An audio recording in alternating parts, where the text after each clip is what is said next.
মজলুম আলেমিদিন, কারা নির্যাতিত আলেমিদিন হজরতুল আল্লাম জনাব হজরত মাওলানা রফিকুল ইসলাম মাদানী সাহেব দামাত বারাকাতুহু আলিয়া। ওলামায়ে কেরামরা আপনাদের পিছনে মেহনত করেন। এই ওলামায়ে কেরাম আপনাদের পিছনে কেন মেহনত করেন?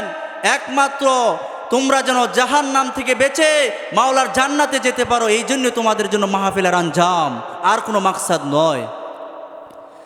এই যুগে যুগে ওলামায়ে কেরামরা বাবা আদম আলাইহিস সালাতু ওয়াস সালাম থেকে শুরু করে আমাদের নবী পর্যন্ত যত নবী রসুল আল্লাহ তাআলা দুনিয়াতে প্রেরণ করেছেন, তাদের কাজ ছিল একটাই কাজ ছিল, নবী আলাইহিস সালাতু ওয়াস সালামের উম্মতদেরকে বুঝানো এবং তাদেরকে বুঝিয়ে বুঝিয়ে যেন দিনে ধর্ম তাদেরকে নিয়ে জান্নাতের ভিতরে নিতে পারে, এটাই তাদের কাজ ছিল।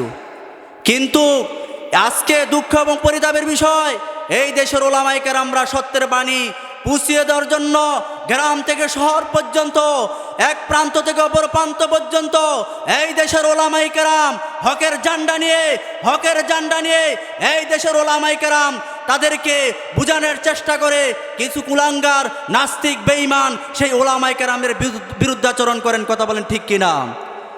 এই দেশের ওলামায়ে কেরাম জাতির রাহবার, এই দেশের ওলামায়ে কেরাম জাতির রাহবার। যারা ওলামায়ে কেরামদের বিরোধিতা করে এটা মুসলমানের সন্তান হতে পারে না। কথা বলেন ঠিক কিনা?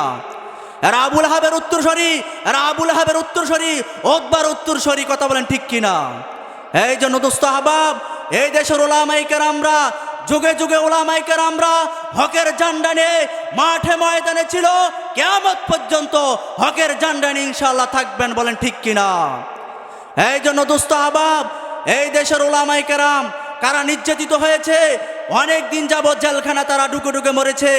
এই দেশের ওলামায়ে কেরামদের একটাই কাজ ছিল, তারা দিন ধর্ম তাদেরকে বুঝানোর কাজ ছিল, তারা ইসলামের পথে মানুষদেরকে আহ্বান করেছে। এই কারণে জালেম সরকার তাদেরকে দীর্ঘদিন পর্যন্ত জালেমের কারাগারে বন্দী ছিল। কিন্তু আজকে সেই জালেম বাংলাদেশের মাটিতে নেই, এই দেশের ওলামায়ে কেরামরা আছে। এই দেশের ওলামায়ে কেরামরা কিয়ামত পর্যন্ত থাকবে। বলে আলহামদুলিল্লাহ। আজকে কোথায় সেই প্রধানমন্ত্রী শেখ হাসিনা? কোথায় আজকে আওয়ামী লীগের এমপি মন্ত্রীরা? আজকে বাংলাদেশের মাটিতে নেই, কিন্তু এই দেশের ওলামায়ে কেরামরা বাংলাদেশের মাটিতে আছে। রফিকুল ইসলাম মাদানী আছে, মামুনুল হক আছে, ফয়জুল করিম আছে, বাংলার ঘরে ঘরে এই দেশের ওলামায়ে কেরামরা আছে।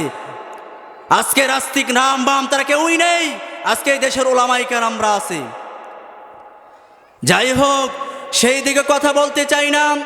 আসেন আমরা এই দেশ মানবতা কল্যাণ রাষ্ট্রের যেইভাবে এই দেশ পরিচালনা করার প্রয়োজন, আমরা ইসলাম মানবতা কল্যাণ রাষ্ট্রে সমাজে সব জায়গায় আমরা ছড়িয়ে দেই।